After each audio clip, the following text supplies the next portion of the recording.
There can be some disparate impact on certain cultural groups and certain racial groups. I mean, still think it's valid, but like I said, DEI programs aren't always doing that well. If you're going to really invest in things like, training for unconscious bias and focus on things that would really help undo some of that systemic issue that we have, I think that's more likely a more effective approach than just saying we're going to start checking boxes and filling quotas when we hire. Good morning, HR. I'm Mike Coffey, president of Imperative, bulletproof background checks with fast and friendly service. And this is the podcast where I talk to business leaders about bringing people together to create value for shareholders, customers, and the community. And welcome to the first HR News episode of 2025. Joining me to look at quite a month in HR-related news is Kara Kelley.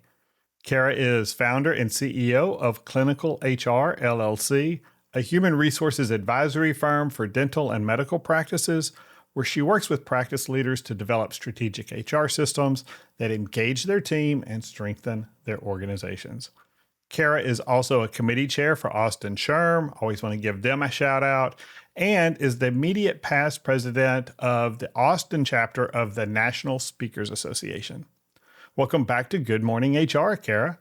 Thanks, Mike. It's always a pleasure to be back here. And yes, I agree. This month is still January for some reason. Oh my goodness. Yeah, and there's just, I think it's just fasten your seatbelts. It's just the next 6 months is, I think, going to be a wild ride. Oh, so absolutely. On his first day of office, President Trump signed more than 200 executive orders, many of them affecting federal workforce and DEI efforts in federal agencies. But of immediate interest to private employers, he rescinded the 1965 executive order signed by President Lyndon B. Johnson that created the OFCCP and required affirmative action plans related to race and gender for federal contractors. He also prohibited the OFCCP from promoting diversity, holding federal contractors responsible for taking affirmative action, and allowing or encouraging workforce balancing based on protected class. And federal contractors must now certify that they do not operate any DEI programs that violate federal anti-discrimination law. However, the order doesn't affect reporting or affirmative action plans related to veterans or persons with disabilities, which would actually take an act of Congress. Whew. So that's just a small change. What's your take on this executive order? I mean, we are definitely starting this term out with a bang. Yeah.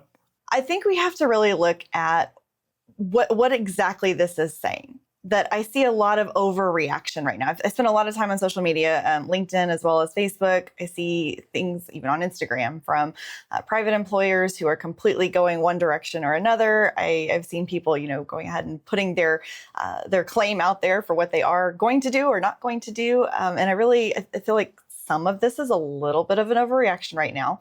Not saying that we shouldn't have DEI programs, not saying that we shouldn't put diversity forward and make sure that our workplaces are inclusive. But I think that part about illegal DEI programs is something we have to look at very closely.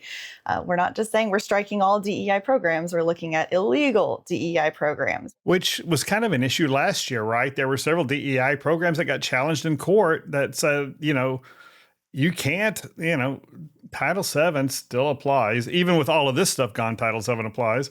And you can't say we are going to go hire a female of color for this VP job. That's our goal. That's a violation of Title VII just as much as you said, I'm going to hire a 6'2", white guy for the role. Oh, absolutely. And I've had, like you mentioned, I work with healthcare practices, and so clearly more private sector than public. But even that, I've had clients in years past that would say, here's my job description. Can you review this for me before we post it? And I start reading through it and it looks fine until I get down to the end and it'll say something like Hispanics only. And I'm like, whoa, hang on a second. We can't have that. Well, but I need somebody who speaks Spanish. Yes. And that's a bona fide job qualification. You can put that in there, but let's start with the fact that, first of all, not everybody who's Hispanic speaks Spanish. And second, you can't say that. Yeah. And I think a lot of, and there was a court case that said, yes, obviously reverse discrimination happens. And some of these programs put weight on companies to make choices about staffing. And I think affirmative action plans were intended to do that. I mean, if we're being honest, but I came into HR a long time ago and aerospace and then healthcare. And I can tell you, even back then, and this was in the 90s, affirmative action plans were primarily exercises in gerrymandering your numbers so that your actual numbers that you reported to the government, matched what they would expect to see across a general population. Okay, well, let's divide this job class into this group, and let's do this and this. And there's a whole industry that's sprung up around this. I mean, software companies that specialize in this, law firms, HR consultants who that's their livelihood doing that. It's to tell people the quotas they have to fill. Right. Yeah. And help them get, manage your data so that, you look like the community that, really what you're trying to do is avoid those questions from from OFCCP with your contracting. I think the 1965 executive order from 65 years ago did good things, but I think we live in a different time. We have Title VII. We have state civil rights laws at every level. We've got them at the city level, municipal levels across the country. Without getting into the politics, this is one of the executive orders that I kind of think is probably time to do, and it was going to take somebody who's willing to make a bunch of constituencies angry just, without thinking through it, to do it. But I don't really see this being the end of the world for fairness in the workplace or for anybody really, except for, I've got friends who are going to be impacted by this because they're HR consultants and this is a big part of their practice. Sure. And I've seen some of those conversations. I've seen conversations from HR professionals who are in support of this, like wholeheartedly, because there's so many DEI programs that have been implemented that they're just not done well. There's affirmative action. They don't work, right? No. I mean, yeah. I mean, there's Harvard Business Review article after Harvard Business Review article asking why DEI doesn't work. And the bottom line is you don't change people's hearts and minds. That's what they've focused on by either guilt or shame or compassion or feelings for social justice. And I've had for 3 years now a presentation around DEI that's about mitigating bias in your employment hiring process, building systems that help mitigate people's own biases, whether it's class, age, race, what college you went to, any of these things that that get in the way of you hiring the very best candidate. And we need to go back to a systematic approach. And when you're just counting noses, or in this case, what kind of sex organ somebody has, then you're not really getting to the root of the problem, which is the process. Because most of your hiring managers don't want to be jerks. They're not neo-Nazis, or they're not, followers of Louis Farrakhan or whatever. They're not actively trying to discriminate against somebody else. They just have they're human and they've got their biases. And that's going to be my question for private employers is that, if you want to strike your DEI program and say, we're going to stop doing training on this, okay, well, what are you going to do? If we're trying to say, well, we're in a completely different world and we really do want this meritocracy, all right, what program are you going to put in place that really does hire and promote and train people based on merit? Are we going to start using software when we're looking at applications that are removing names from resumes? Right. Are we going to start removing college graduation dates, which people can go back to college at any age? So that to me is kind of a here or there. If you're really going to judge based on that, well, it's probably not a company I want to work for personally. Right. But what are you going to do at that point? If you're saying that we really are truly, 2025, we're an enlightened organization and we don't need DEI, we shouldn't have any of this. We shouldn't need it. All right. Show it. Right. And what's the best way to get this job done? What are the skills we really need? And let's punch through that paper ceiling too. We've still got a lot of jobs out there that require bachelor's degrees. Do we really care that somebody got a computer science degree 15 years ago? Is it relevant today? Probably not. Probably wasn't relevant last year with the way that AI is well before AI. It. And so how do I measure the actual competencies that they bring to the table right now? What does the experience look like? What can they do for me on day one? And if we start doing those, then you're going to start attracting candidates who are maybe come from lower socioeconomic values. And I'm much more concerned about class than I am race and sex, because I think class is still the area that most determines. Financial class is economic class is the area that most determines what obstacles somebody's going to have throughout their career, because those are, when you're requiring degrees and somebody's willing to go into $35,000 in average debt for the modern college graduate in the U.S., those are really keeping your workforce limited, those kind of requirements. Sure. And I mean, there can be some disparate impact on certain cultural groups and certain racial groups. I mean, still think it's valid. But like I said, DEI programs aren't always doing that well. If you're going to really invest in things like, training for unconscious bias and focus on things that would really help undo some of that systemic issue that we have, I think that's more likely a more effective approach than just saying we're going to start checking boxes and filling quotas when we hire. Right. And putting systems in place, like you said, strip out those names, strip out even college names. I'm sorry. Show me the competencies. What can you, just because you graduated from UT or MIT still doesn't mean that you're going to be the best engineer in my pool. It could be somebody who went to, the University of Texas at Arlington has a great engineering program. And if that person's aptitude and skills and experience are the best thing for the job, let's not worry about what the school looks like. And so, the other thing that surprised me about this is all my time working in, with employers or on employee selection issues and all this, I never realized that Executive Order 11246, which is the one that was revoked, was just an executive order. If this is such a big priority, how in 65 years have we never turned this into an actual law? That any president along the way could have just signed another order and made it just disappear overnight like President Trump did. It's wild to me. And I mean, it goes back to the whole question about why should we be ruling the government through executive orders and all of this, and maybe Congress should wake up and start doing its job again. But I was just wild that was just an executive order. It is. It's very surprising. And it is limited at this point to federal contractors. And so that there again, we have,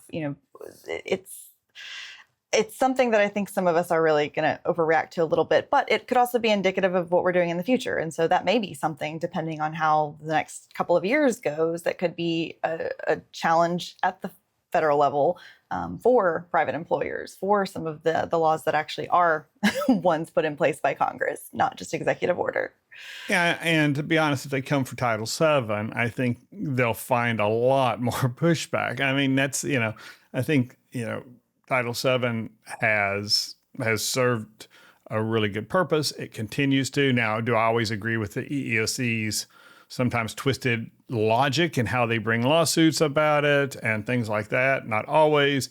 But generally, yeah, we should not be discriminating against people, based on age, race, sex, color, national origin, religion, age, all the things that we've got laws about, right? So basic human decency things. Yeah. And in the kind of country we really want to live in. But Title VII still exists. And that's the thing that we have to keep reminding people. It does. And there's also, like you said, statewide organizations that have put laws in place that have gone to expand upon that. And that's one of the things that I talk with my clients about. And, all of my clients are going to be private employers at this point, whether they're corporate or like individual, whether it applies or not, because it only applies for 15 or more employees. And I have a number of smaller clients that I work with that have, 10 or less. But then we also have to look at the state, and as you mentioned, some local, sometimes city, sometimes county ordinances to see if there's something that is additional that applies. But none of those are things that really, we shouldn't be discriminated against any of that anyway. We shouldn't be discriminating against natural hair texture or HIV status or age or genetic material, anything like that. Right. That's just basic human decency things. And so I've always, told my clients that these laws are a floor, not a ceiling. You can always do more than is required of you. I say that in regard to mandated sick leaves. Whenever they, push back, oh my goodness, I have to give these employees 40 hours, even though they haven't been here for a year. Well, yeah, that's not really that much if you look at it Right. at the end of the day. So it's probably not a bad idea to give some people some paid time off during that first year. But we can always do more. And if you want to be a competitive employer, you're looking at those things on a regular basis anyway. So I think we can do more when it comes to EEOC and Title VII. We're not limited by those ordinances. And if they get overturned, if they get stricken down, I still think we can say that we're just not going to be the company that starts suddenly discriminating against people because of their Right. membership in what was previously a protected class. And I mean, it's cutting your nose off to spite your face. I mean, the whole point is to find the best quality talent that you can afford Mhm. to pay to come work for your company. And why make it harder by putting barriers in place that aren't related to the job? Sure. And we're also in the age of social media. Look at how it's blown up this last week. Just because you can't doesn't mean you should. And we don't want to be those employers that started firing pregnant women again. Like Right. everyone's going to know about that if that gets overturned or those protections get overturned and all of a sudden it's something that you can do. Well, we don't want to do that. We're going to let the entire world know that we're that company at that point. Somebody Right. will share that information, and you're going to likely have backlash from your customers, from your team, from a number of people. And so even if those protections are overturned, I don't know that the impact is going to be as significant as some people think it would be. Yeah, I think you're right. I mean, companies, mostly to respond to social justice type pressure and especially social media pressure, spent a lot of money over the last 4 years doing these programs. And most of them were primarily performative. They wanted to look like they were really doing something, but they didn't know what to do. So you do a ton of training. Well, the studies say over and over and over, the training on this stuff doesn't work. Implicit bias training, to the extent that it's even scientifically valid, which is, there's a lot of challenges there, doesn't change people's hearts and minds. And so, what you got to build are systems around how you do these things so that your best candidates are bubbling up to the top, regardless of any of those characteristics that are unrelated to their job. And that's what I love about the speakers that I get to work with, HR consultants I get to work with. I have a group called HR Consultants Mastermind, and there's about 3,000 either soon to be or want to be HR consultants or ones who are actively doing it. And many of them do DEI training and speak on DEI. And I feel like the ones that have a program, have a way to actually work with the organizations that they're speaking to and that they're training to really move that needle forward and really make sure that those core values are implemented in the organizations are more likely to be successful going forward than the ones who just talk about it as a let's hope we can do better. And let's take a quick break. Good Morning HR is brought to you by Imperative, bulletproof background checks with fast and friendly service. If you're an HRCI or SHRM certified professional, this episode of Good Morning HR has been pre-approved for 1/2 hour of recertification credit. To obtain the recertification information, visit goodmorninghr.com and click on Recert Credits. Then select episode 185 and enter the keyword OFCCP. That's OFCCP. And if you're looking for even more recertification credit, check out the webinars page at imperativeinfo.com. And now back to my conversation with Kara Kelley. So on to another topic I thought was really interesting. Our mutual friend, Suzanne Lucas, the evil HR lady, had an article in Inc. magazine or Inc.com about JP Morgan. And I saw this crop up on several things, but I thought Suzanne's take was really good. We'll have the link in the show notes. But basically, JP Morgan is one of these companies who said, we're going to return to office, full-time or very limited hybrid, but by the end of March, everybody's going to be here. At a point where about half of them were working full-time or remote, full-time remote previously. So they make this announcement, and unsurprisingly, the response from a big group of the employees was not good. You're taking something away from them that we kind of did say when everybody went remote. We did say this is temporary. We're going to wait and see what happens. We're going to follow up.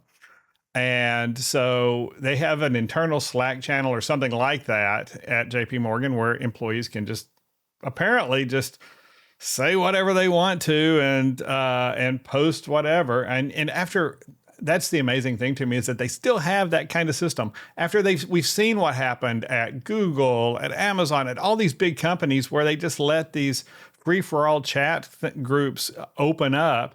Or have they ever even looked at X? I mean, let's be honest. I mean, if you look at your average X feed, it's full of, off the cuff, often offensive things.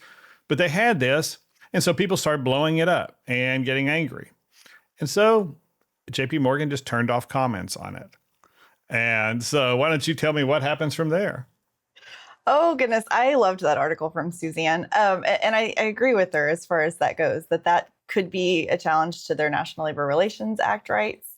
That could be just in general, it's not a great idea. I mean, feedback should go both ways, right? I mean, there should be an opportunity for employees to express their displeasure. And I'm sure that they knew that would be the case, that they. Oh, yeah, they had to be ready for that. I mean, it's not like, we're going to do this and our employees are just going to bring us flowers. No, I mean, there's some people who do enjoy working in the office. They feel they're more productive, but those people were probably part of the 50% or whatever it was that were already working there. Right. Right. I also think that they have to consider, some of the employees who may have ADA accommodations, Americans with Disabilities Act accommodations that are working from home for specific reasons. I hope that they are at least planning on making, some allowances from that perspective, or still allowing it at certain times, when they're ill, if they still can work, if they, have kids that are ill, there's like ways or reasons why it might be something that's valid to keep open as an option for some things. But they're within their rights to pull people back to the office. And there have been some studies and some data that suggest that people sometimes do perform better in the office. I mean, you see a lot of articles that have come out about people who are overemployed, who are taking second jobs. Right. And getting literally 2 full-time salaries because they're able to get things done so quickly. And that's certainly something worth considering. But I see why some companies are wanting to pull people back to the office. However, highly disagree with them shutting off the comments. I do think people need a forum to discuss those working conditions. And I think they're going to find it elsewhere if you turn it off internally. Like Suzanne said, very short-sighted of them to shut that off, because now you've got people who are going to turn to public forums. Where everybody else is going to get to see it too, and they can't tell them to stop in most cases because of NLRA. Yeah, and that's the thing is, I wouldn't have allowed those kind of conversations on an internal Slack or whatever kind of channel anyway. This is for use in the company. This is for use to take care of company business. We're not sharing recipes. We're not, talking about vacations, and we're not going to use it primarily to talk about working conditions. Now, even that is challenging under the National Labor Relations Act. And so, they have to be really cautious there. But there's no doubt that when employees are complaining about their working conditions and you take something away from them that you allow them to do other things on, that are non-strictly work related, you're definitely stepping onto the NLRA there. And so I think that's the big problem. Why would you do it? And just from a culture point of view, I get that JP Morgan wants to bring people home, bring back to office. For many employers, and I still argue that if remote work's not working, that's primarily a manager issue, not an employee issue, because the managers are the ones who hired those people. The managers are the ones who are supposed to be paying attention to their productivity, coaching them, bringing them up to speed, making sure the objectives are met, and even remotely creating collaborative environments. And I think that can be done in many cases. But if a company decides, especially on the collaboration side, we want people together to do that, then that's their right. Let them do it. But a lot of these other problems that you hear a lot of these return to office people talking about are really management problems. And maybe we need to manage some of these employees out. Maybe there are people who are taking advantage of us. They're doing that overemployment movement. We've talked about it now. This is the third HR News in a row that this has come up. I've had clients come to me trying to figure out how to respond to issues. And in fact, next Wednesday, the day before this episode comes out, so yesterday, as far as you listeners go, I'm doing a presentation at an HR conference on remote worker fraud, and one of the big topics is overemployment. So it does happen. But there's a cultural change that's going to happen when we make these decisions, and we have to live with those. But then you muddle the argument when you take away the commenting that was already there, or when you're seen as a heavy to your employees, when your employees feel like they don't have a voice. I mean, if I was going to do this, and I'm sure, I don't believe for a New York minute that JP Morgan didn't do some sort of surveying of their employees beforehand, that they didn't have all kinds of conversations around productivity and all the issues and what the backlash would be from employees. And maybe this is a way. We're seeing a lot of layoffs in tech and finance, and JP Morgan is both of those. So maybe this was a way to say, okay, if we lose 15% of our population because of this, that saves us a round of layoffs. I mean, and that may be, what happened. But I don't think they went into this without considering those things. I think the only thing they really fumbled was the impact of taking taking something away as far as the ability to communicate with your peers that they'd already extended to them. Yeah, it was very much a we know you're not going to like this and we don't care kind of move. Yeah. Yeah. And sometimes you have to do that. I mean, sometimes the boss has to make the decision, and this is what it is, but it's kind of insult to injury, maybe on a cultural level, to then take away their ability to comment. So you mentioned social media, and I think I've mentioned what a hot mess it is, but I am in every HR news now trying to get at least one conversation that we saw on Facebook or Instagram, or in this case, Reddit. And somebody seeking a job on one of the subreddits, and we'll leave a link in the story, asked hiring managers of Reddit, how likely are you to give someone a second chance if they seemed nervous during a phone screening and froze up on one question? Then she goes on to explain she had an interview and she felt like she bombed it because she was really nervous, and she's wondering what a hiring manager's feedback is about that. And what would your response to her be? Well, I didn't actually see the full thread. I saw what her post was. Did she ever say what the question was that she bombed? No, she didn't. It was something apparently related to the role. So it wasn't, if you could be a duck or a cow, which would you want to? It wasn't one of those stupid HR interview questions that I'm always begging clients not to do. Oh my goodness, I've had some of those interview questions way back in the day before I did what I do now.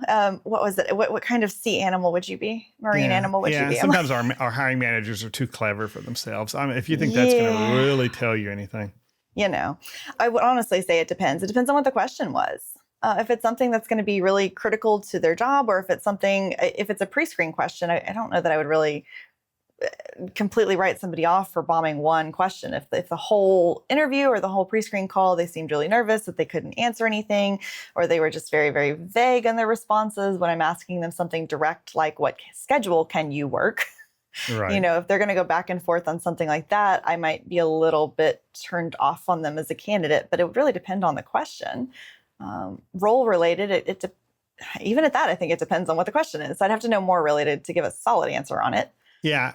And my general response is that if somebody's just nervous, that's going to happen. And I will not discount someone who's just nervous or awkward, unless I'm hiring somebody in sales or somebody who's going to be in PR for the company or the public face of the company, somebody who's going to be in customer service and being able to talk to people and think on their feet. Sure. Those are places where this may be really relevant.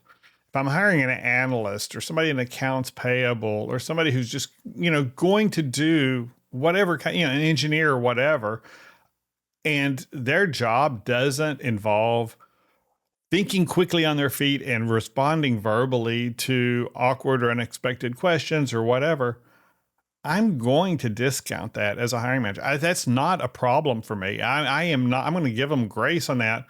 I'm not hiring people to take interviews. Now, if I was hiring somebody who does interviews all day long, then it's a different situation. Sure. And a lot of the respondents on Reddit said, yeah, you're toast, and they're going to blow you off. And ultimately, she came back and said, I didn't get the job.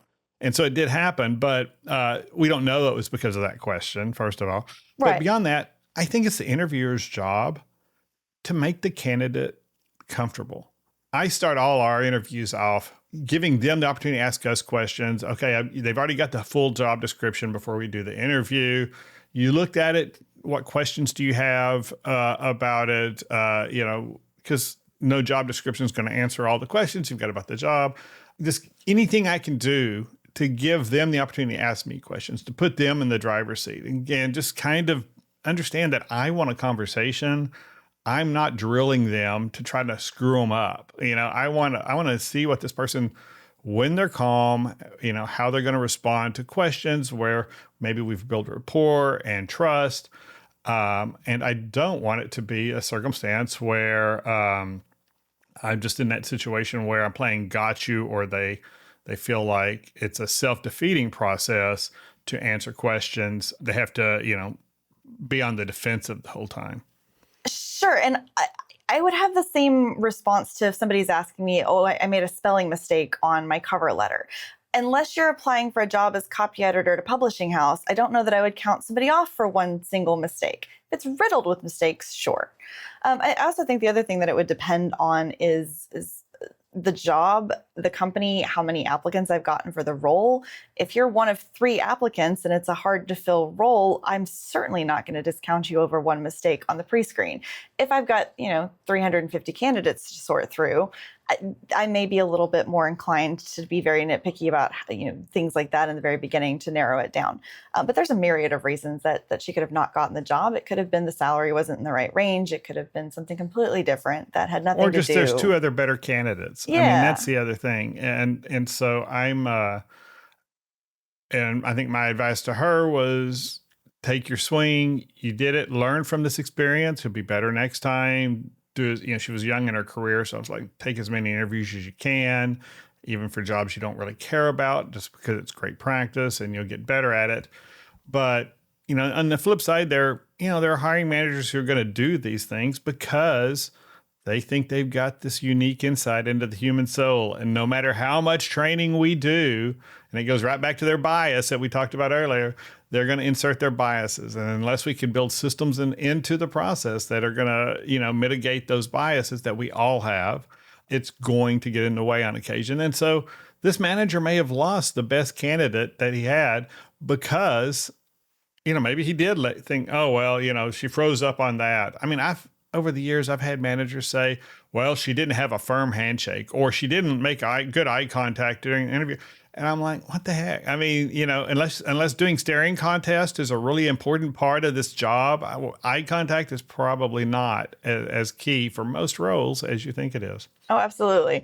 And I mean, I've seen one recently, a question about the new hire was 1 minute late. They were supposed to be there, training starting at 8:00, and they were there at 8:01.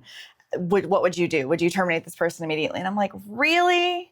Y'all are complaining about how difficult it is to find people in healthcare. Are we really going to go by a 1 minute late? I understand, yes, it's probably best if this person would have arrived at 10 till, 15 till, but 1 minute, we're really going to cut people over 1 minute with the amount that it takes for us to find candidates and actually hire people, people willing to accept our jobs in certain sectors. I don't think I'd let a minute be the defining factor. And if we're being honest, how often are our trainers ready to start right at 8:00 anyway? But if you really want to set that culture expectation, and that's really what you are, great. You start the training at 8:00, and then they walk in 1 minute after we've started. They understand this is a high accountability organization. We start meetings on time. They end on time, and this is what we do, and hold them accountable. But again, that almost seems like playing gotcha, especially when you're talking about salaried employees, 801 for anybody. But when you're talking about salaried employees, and I've had clients over the years who I had one who, if you were 1 minute late to work, you had to buy donuts for the office the next day. And that sounds healthy. I mean, yeah, exactly. But by golly, they're all salaried. But by golly, if you left the office right on the dot at 5 o'clock, they were looking down their nose on you as well. So it was just, that's just how some organizations are, and some people thrive in those organizations and others don't. So it's, that person who's 1 minute late may have dodged a bullet. Absolutely. Well, and this person who didn't get the interview, if it was because of the one question, that may not be the company she wants to work for anyway. Exactly. Yeah. There you go. Well, that's all the time we have. Thanks for joining me, Kara. Absolutely. Thanks for inviting me. It's always a pleasure.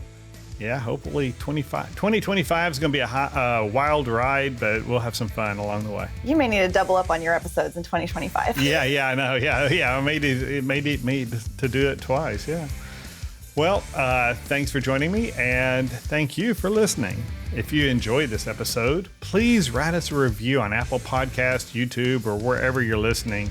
It helps us reach more listeners. Also, find our post on Facebook or Instagram, LinkedIn, and share it to your network. If you find value here, share it with your friends. They'll love you for it.